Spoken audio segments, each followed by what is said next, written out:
Pai do Senhor, irmãos, mais uma vez estamos aqui para aprender mais uma lição e estamos aqui juntos com a graça de Deus para aprender um pouco mais. Continuando nessa lição de despertamento, né?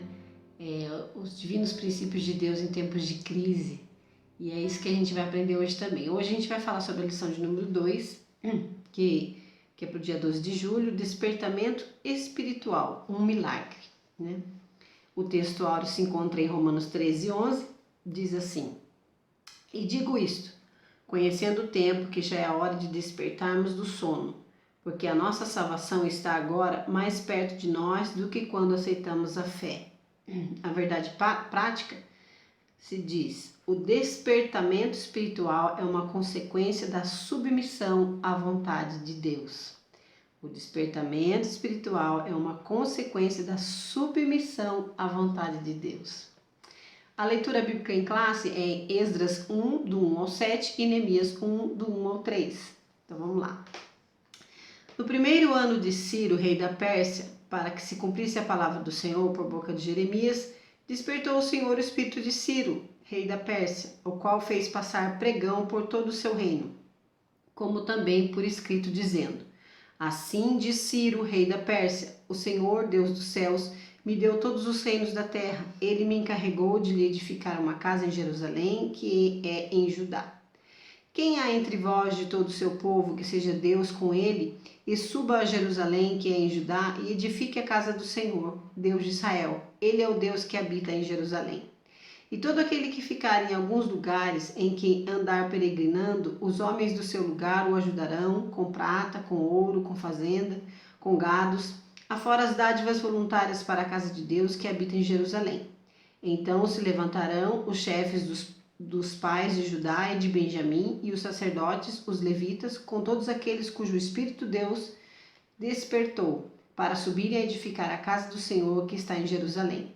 E todos os que habitavam nos arredores lhes confortarão as mãos com objetos de prata, com ouro, com fazenda e com gados, e com coisas preciosas, afora tudo que voluntariamente se deu. Também o rei Ciro tirou os utensílios da casa do Senhor, que Nabucodonosor tinha trazido de Jerusalém e que tinha posto na casa de seus deuses. Agora Neemias. As palavras de Neemias, filho de Acalias, e sucedeu no mês de Quisleu, no ano 20º, estando em Suzã, a fortaleza, que veio Anani, um dos meus irmãos, ele e alguns de Judá. E perguntei-lhes pelos judeus que escaparam e que restaram do cativeiro acerca de Jerusalém. E disseram-me: os restantes que não foram levados para o cativeiro, lá na província, estão em grande miséria e desprezo, e o muro de Jerusalém fendido, e as suas portas queimadas a fogo. Então aqui está a nossa leitura bíblica e agora a gente já vai começar a entrar no assunto. E é interessante a gente ver que a gente vai continuar falando de um despertamento, né? Serão praticamente, eu acho, 3 ou 4 lições que falam sobre o mesmo assunto, mas em tópicos um pouco diferentes, pela a importância de um despertamento, tanto para aquele tempo quanto para o nosso tempo, né? Sem dúvida precisamos de um despertamento. E começando a lição já na introdução, que é no primeiro ponto, diz um despertamento espiritual que emana do próprio Deus. A gente vai entender que todo momento, em toda circunstância da história humana, quando o homem é despertado para fazer a obra de Deus, isso não vem dele mesmo, mas vem do próprio Deus. Ou seja, Deus traz essa inspiração, essa voluntariedade de estar buscando ao Senhor, de estar na presença do Senhor, buscando ao Senhor e se despertando para a obra do Senhor. Como a gente falou na semana passada sobre o rei Ciro, né, que era um homem pagão, vamos dar uma recapitulada aí. Um rei pagão, né, um rei que era da Pérsia, ele não era judeu, mas ele foi um homem escolhido por Deus para que ele, no poder, né, estando em poder de muitas nações, de muitos povos, ele desse aos judeus a liberdade, mesmo sendo seu senhor, de voltar à sua terra, de reedificar as suas casas, reedificar o seu templo e a cidade em si, né, os muros também.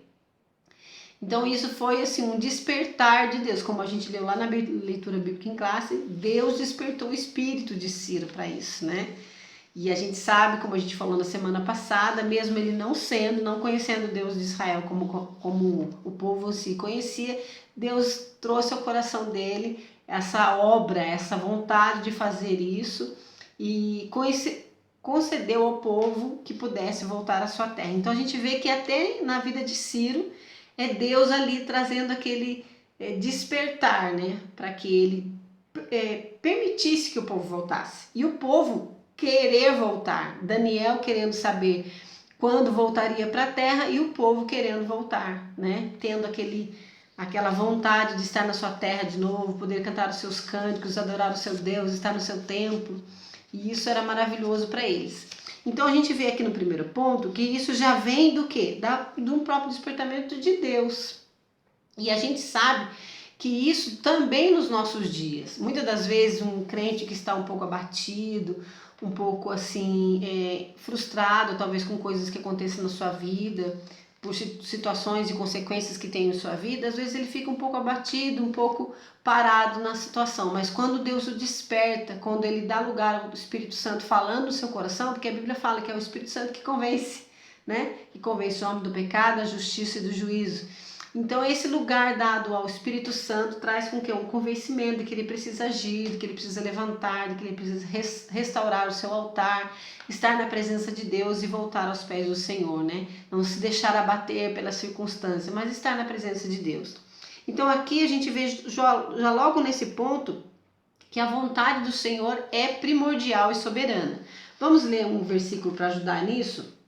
Em Daniel capítulo 4, versículo 35, está escrito assim, ó. Lembre-se que é Nabucodonosor que vai estar dizendo isso.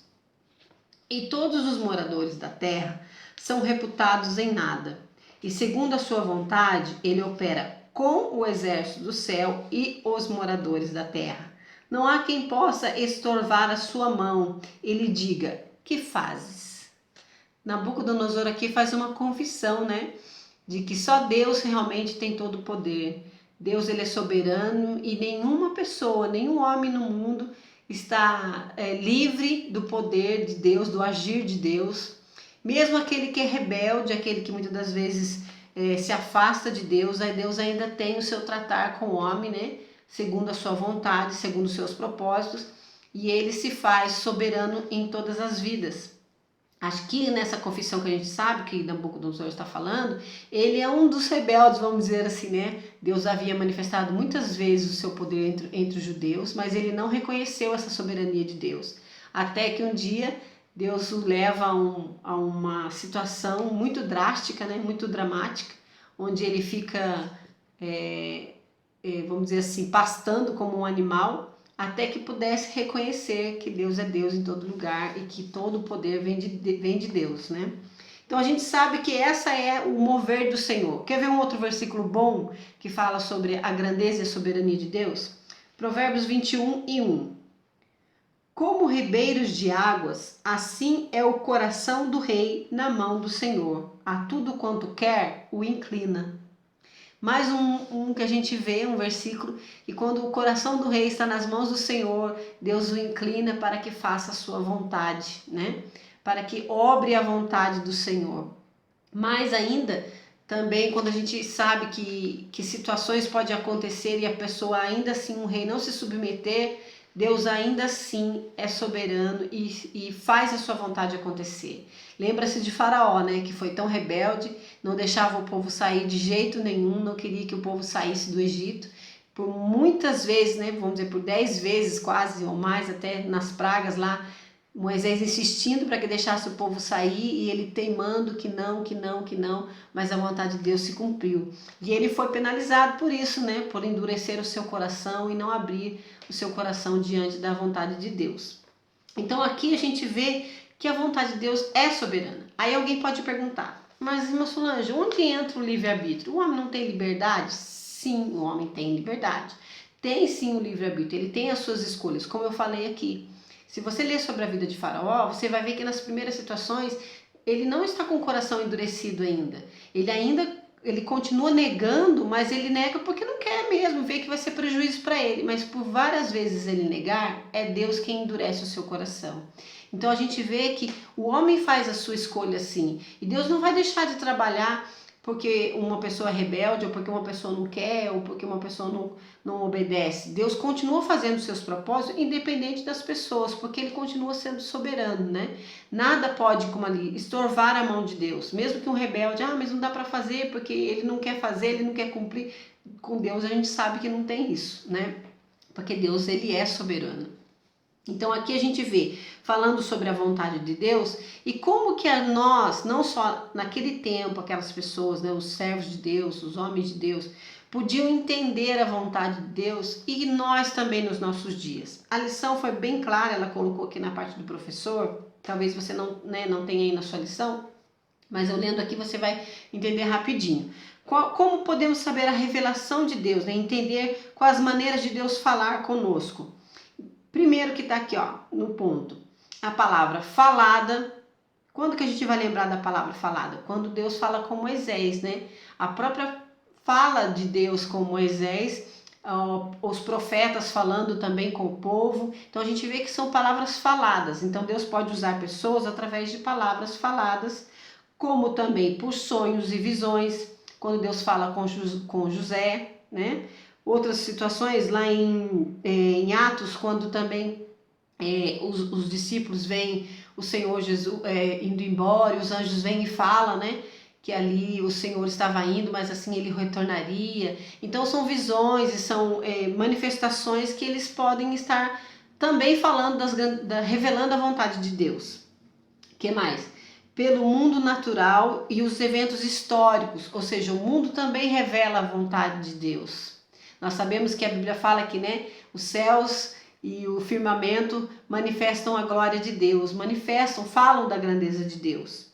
Outras coisas que também podem ser reveladas pelas Sagradas Escrituras. Esse é um dos mais importantes, vamos dizer assim, porque a palavra de Deus é a revelação pessoal do Senhor, né? Ela fala todo homem e ela, através da pessoa de Jesus, revelada na palavra de Deus, através das grandezas de Deus, revelada nas Sagradas Escrituras, podemos conhecer a vontade de Deus também. E naquela situação de Ciro, ele conheceu a vontade de Deus também pela palavra, né? Como a gente falou na semana passada, Daniel e com certeza outros judeus havia talvez revelado, né, vamos dizer assim, a gente fala talvez porque isso não está claro, mas com certeza eles devem ter falado quando Ciro chegou ao poder do livro de Isaías, que citava Ciro 200 anos antes, como a gente falou na semana passada. E com certeza isso já estava firme no coração de Ciro para cumprir. Então, isso aqui nós entendemos nesse primeiro tópico, que a vontade de Deus é soberana. E é a vontade de Deus que venhamos nos despertar. Despertar para quê? Vamos chegar lá. Em relação ao povo de Deus, a gente vai ver no segundo tópico as finalidades desse despertamento. Por que Deus quis despertar Israel naquele tempo? Vamos chegar em nós aqui, mas vamos entender primeiro o texto. Por que Deus quis despertar o povo? Por que Deus quis falar com Daniel e revelar aquelas coisas futuras que iam acontecer? E também em relação ao seu povo. O primeiro ponto, para quê? Qual a finalidade? Para restaurar a restauração nacional de Israel.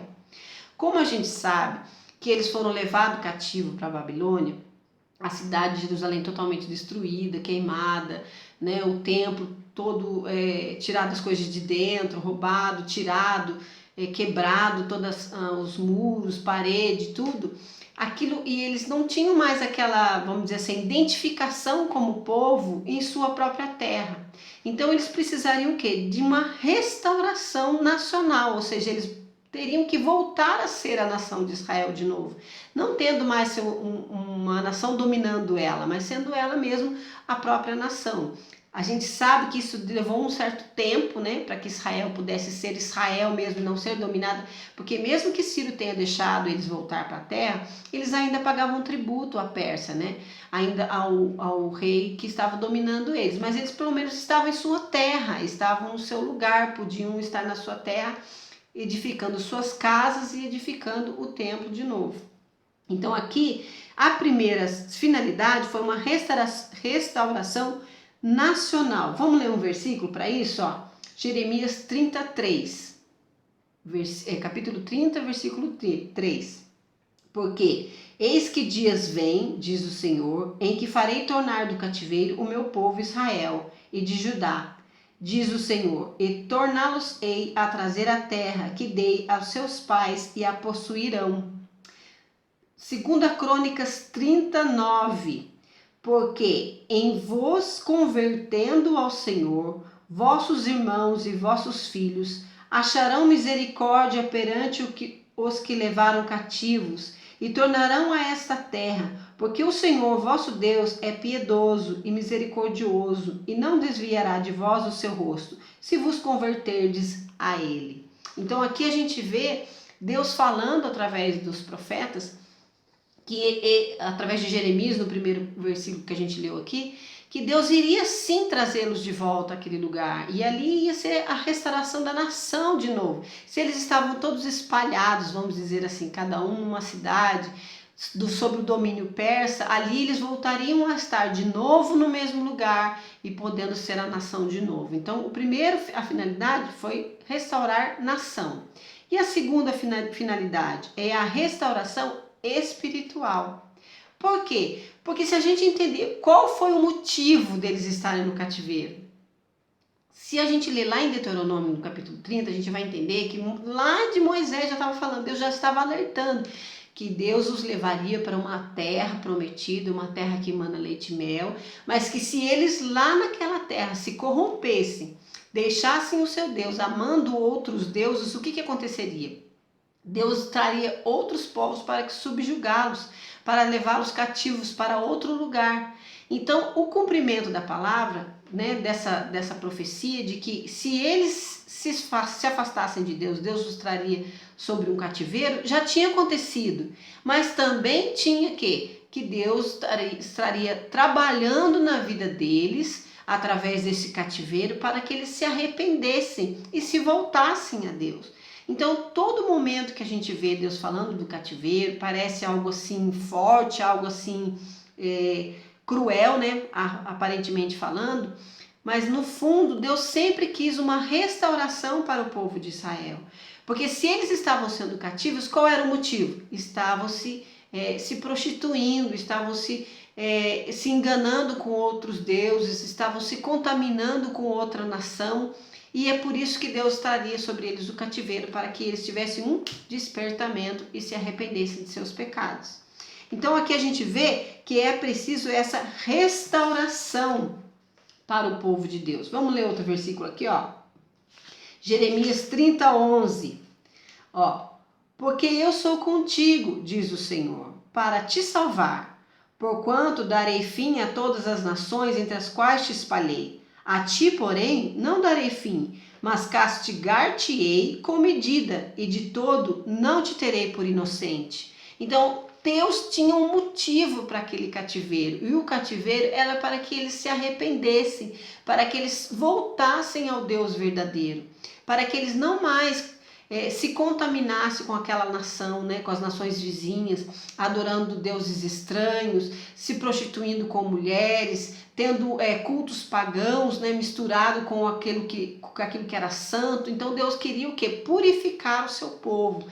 Trouxe um castigo? Sim, mas também trouxe uma restauração. Então essa era também uma finalidade desse despertamento, para que eles pudessem retornar, né, vamos dizer assim, se converter do seu mau caminho e estar na presença de Deus novamente, tá? Vamos lá agora para o terceiro tópico. Antes do terceiro tópico, aqui na lição tem o ponto A, ponto B, que ele fala que o Espírito Santo é quem nos ensina, né, nos mostra. Às vezes as pessoas confundem as coisas achando que quem acusa, quem mostra que está errado é o diabo. O diabo, ele nos acusa querendo nos condenar, mas o Espírito Santo não, ele nos move a nos arrepender do erro. Ele nos mostra o erro para que haja arrependimento e não para que haja condenação. Então aqui nessa parte B fala o Espírito Santo também aponta, né, para Jesus também, para que quem nos perdoa e nos salva. E no ponto A fala que ele é sempre aquele que não tolera o pecado. É por isso que ele está sempre nos cutucando no sentido de não cairmos no erro, de não estarmos fazendo o que é errado e se distanciando de Deus. No ponto 3, fala Deus cumpre as suas promessas. Nós temos o subtópico 1, fala a fidelidade de Deus em suas promessas. Tópico 2, Deus renova as suas promessas de bênção. E o 3, que é Deus renova a fé dos abatidos. Esses 3 pontos a gente pode dar uma mesclada aí e falar um só. Por quê? Porque a fidelidade de Deus em suas promessas é o fato onde a gente já leu, quando Deus realmente cumpriu sobre Israel o poder de poder voltar, né? Ao dar a eles essa autoridade de voltar à sua terra e se restabelecer naquele lugar. As renovações das suas promessas é que quando Deus fala e dá essa possibilidade ao povo de voltar, ele mostra ao povo que ele já tinha falado isso. Antes que eles saíssem, antes que eles já estivessem na terra, Deus já estava falando, vocês vão para lá porque vocês pecaram, mas eu hei de trazer vocês de volta. Então Deus renova aquela promessa, onde as promessas de bênção, onde Deus mostra de novo a eles que já tinha falado que traria-os de volta, que achasse lugar no arrependimento do coração deles, para os trazer de volta, né? E no 3, que é o último, é Deus renova a fé dos abatidos. Ou seja, quando a gente pensa no despertamento, vamos entender isso daí. Despertamento é o quê? É você estar o quê? Acordando alguém, despertando, né? Trazer a esperteza, vamos dizer assim, aquele que estava parado, aquele que estava, vamos dizer assim, no estado de inércia, e pronto para agir. Se ele estava parado, agora você vai despertá-lo para que ele venha agir. A mesma coisa pode acontecer, o que aconteceu lá pode acontecer com a gente. Lá era o quê? Como eles estavam cativos, como eles já estavam assim, vamos dizer assim, em uma terra estranha, vivendo tudo que não queriam, estando longe do seu lar, longe da família, ali como escravo, muitas das vezes, sofrendo naquele lugar, eles podiam estar o quê? Como que inerte, não tem nada mais do que a gente fazer, né? Como tem aquele salmo que fala que aquelas pessoas daquela terra pediam para que eles cantassem, louvassem ao Senhor, e eles não tem condição mais, porque não havia mais esperança no coração deles, né? Aquilo já estava como que amortecido dentro do coração deles. Mas quando acontece aqui essa renovação de fé, quando Deus começa a falar e começa a agir, trabalhar no coração deles, eles começam o quê? A estar sendo revigorados, a estar crendo naquilo que Deus poderia fazer, cumprir aquela promessa que havia dito. E é isso que acontece nos dias de hoje também. Muitas das vezes, uma luta que você passa ou uma prova que vem sobre a sua vida é justamente para isso, para te despertar, para trazer de novo você à ativa, porque você está parado, porque você está inerte. E Deus não quer assim, Deus quer você trabalhando, Deus quer ver você agindo, quer ver você em prol do reino de Deus, trabalhando com fé e esperança, né, nas promessas de Deus. Quantas das vezes você pode desanimar sabendo que tem um ente querido seu, um familiar seu sofrendo, e você fica com aquela angústia, achando que as coisas não vão acontecer, e você fica abatido, como que parado no meio do caminho. Mas Deus vai lá e pode dar um despertamento em você, fazer você lembrar das grandezas do Senhor, o quantos benefícios Deus já fez sobre a sua vida e quanto Ele ainda fará, fazendo você lembrar de suas promessas e olhar para frente, levantar, estar de pé, né? E isso aconteceu com o povo. Agora no ponto 4, que é o último, a palavra do Senhor fala assim: o despertamento torna os homens obedientes à palavra de Deus. Lembra que a gente falou a finalidade do despertamento para Israel? Foi a restauração nacional e uma restauração espiritual. Aqui a gente vê que esse despertamento, esse despertar de Deus sobre o povo traz o quê? Traz uma consciência de que eu preciso servir ao Senhor, eu preciso ser fiel, eu preciso obedecer, eu preciso estar na vontade de Deus. É a mesma coisa a Israel, quando eles estavam lá no cativeiro, quando Deus falou e começou a cumprir de que eles retornariam, eles estavam aquela ansiedade de estar na cidade, de poder estar lá trabalhando, estar restaurando a sua casa, restaurando o templo, pondo dedicação e tempo naquela obra. E é isso que Deus faz, trazendo esse fervor no nosso coração para obedecermos a palavra de Deus. Deus não queria que eles voltassem lá e restaurassem a cidade, então eles estavam obedecendo a palavra do Senhor. Então aqui, no primeiro ponto desse tópico fala: o culto que foi restabelecido em Jerusalém foi exatamente aquele que a lei de Deus determinava. Ou seja, Se você ler lá, eu marquei três capítulos aqui, são muito compridos, a gente não tem como a gente ler aqui, mas se você tiver um tempo, leia na sua casa, que é Esdras 6, Neemias, o capítulo 8 e o capítulo 10. Quando você vê aquela restauração de Deus sobre a vida do povo, eles voltando para a terra de novo, reerguendo as casas, reerguendo o templo. Quando eles chegaram a fazer o culto e cultuar a Deus, foi um culto assim maravilhoso. Foi um culto cheio da presença de Deus. E um culto que era, foi estabelecido do jeito que Moisés tinha falado. Vocês vão fazer exatamente assim. Eles conseguiram voltar a fazer tudo aquilo que havia escrito na lei para adorar a Deus naquele culto. Então, aquele retornar trouxe de volta a eles essa esperança de poder estar ligado de novo com Deus. Se eles tinham o templo como vamos dizer assim, um ponto de encontro com Deus, né, da presença de Deus, de estar ali entregando o seu sacrifício e fazendo as orações, estando na presença do Senhor, aquilo pôde dar a eles essa retomada, né, de estar na presença de Deus. E isso para eles foi muito importante. E aqui a gente vê que esse despertamento, no livro de Neemias, como eu falei, ele traz o quê? Um despertamento dado pelo Espírito Santo faz com que os crentes desejam intensamente ser fiéis à palavra de Deus. Olha para você ver que o movimento que Deus faz no nosso coração não é um movimento superficial. Não é um movimento assim como quem sem verdadeiras intenções. Quando Deus move o nosso coração, desperta a nossa vida, é para que a gente realmente viva a palavra de Deus.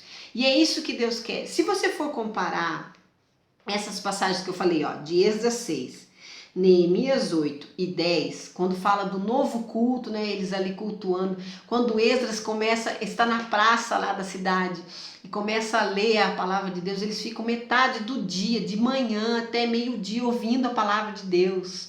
No capítulo 10 fala que eles passaram teve um dia que eles até assim, metade do dia eles passaram adorando e confessando seus pecados. Então você vê que avivamento trouxe essa restauração, esse despertamento para o povo de Deus, eles voltar ao Senhor. E se você comparar esses 3 capítulos que eu falei aqui nesses livros, e você comparar lá no livro de Ezequiel, no capítulo 8, você leia lá se você tiver um tempo também, é importante que você leia, você vai ver a diferença de culto que eles estavam oferecendo. Ezequiel, ele no capítulo 8, Deus deu a ele uma visão que levava ele de onde ele estava, lá na Babilônia, até Jerusalém, e ele via dentro do templo como que aqueles homens estavam transgredindo a presença de Deus nos seus cultos. Dentro do próprio templo, eles adoravam imagens. Dentro do templo, num lugar secreto, eles tinham adoração a imagens, a prostituição, a outros deuses, deuses que não tinham nada a ver com o povo de Israel. Deuses da própria Babilônia, deuses de outras nações, estavam ali, eles se corrompendo, e é por isso que Deus iria trazer o cativeiro, esse castigo sobre Israel, para que eles pudessem se arrepender de seus pecados e voltar ao verdadeiro Deus. Então você vê nesses capítulos a diferença da visão que Ezequiel teve, de como o povo estava fazendo lá na terra de Jerusalém naquele tempo, e como agora de verdade, convertido, trazendo de volta ao Senhor, eles estavam oferecendo um culto fiel, um culto verdadeiro, com arrependimento, confissão de pecado, adoração, que é o mais importante, louvando ao Deus de verdade. Você vai ver no capítulo 8 de Neemias, e ele discorre falando das bênçãos de Deus, assim, uma atrás da outra. Neemias 8, 9, até o 10 você vai ver ele falando. Ele vai descrevendo todas as bênçãos que Deus fez desde lá da saída do Egito. Então o culto ali era a lembrança dos benefícios do Senhor. E ele confessa, interessante, que ele lembra do benefício e lembra dos seus pecados. Lembra dos benefícios e lembra dos seus erros. Lembra das bênçãos de Deus e lembra dos seus erros. Ou seja, ali aquela confissão mesmo de que só Deus é Deus, que só Deus merece todo louvor. Vamos ver um versículo aqui, que eu separei. Quer ver? Tem 2 versículos. Neemias 9:38, ó. O primeiro 8:6, melhor. 8:6.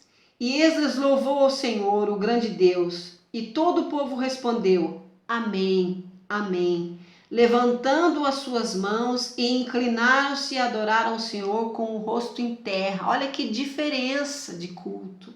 Se você olhar lá em Ezequiel, enquanto os sacerdotes estavam se corrompendo, escondidos dentro do templo, e o povo mais ainda se corrompendo com violência, com tristeza, com adultério, com maldade, né? Aí também Neemias 9:38. Com tudo isto fizemos um firme concerto e o escrevemos e selaram os nossos príncipes, os nossos levitas e os nossos sacerdotes. Quando aquela restauração aconteceu, Neemias traz sobre a vida desses homens um compromisso, um sentimento de compromisso, como foi lido aqui, onde eles selaram, escreveram que estariam servindo ao Senhor, nosso Deus, e ali ele fala, selaram os príncipes, os levitas e os sacerdotes. Então naquela restauração, naquele despertamento, foi para que eles voltassem e servissem ao Deus verdadeiro. E essa é toda a vontade do Senhor para a nossa vida, que venhamos servir ao Senhor, que tudo, né, que é digno, que merece todo o nosso louvor. Então aqui encerra a lição, mas fica para nós a pergunta, vamos contextualizar para nós. Se Deus despertasse a sua vida hoje, nós não estamos em cativeiro, nós não estamos em outra terra, nós estamos sendo subjugados por outros povos. Mas se Deus desperta a sua vida hoje, qual é a finalidade? Por que Deus está despertando você? Se não para buscar a sua presença, para adorar o seu nome, para se arrepender de seus pecados, confessar os seus erros e trabalhar para o Senhor. Essa é a vontade do despertar do Senhor nos dias de hoje. Estamos vivendo dias de crise, dias de pandemia, mas Deus desperta a sua vida para você continuar servindo ao Senhor. Não temos o templo mais, não temos a possibilidade de estar dentro do templo todos os dias, mas você está adorando a Deus ainda mais do que você adorava no templo?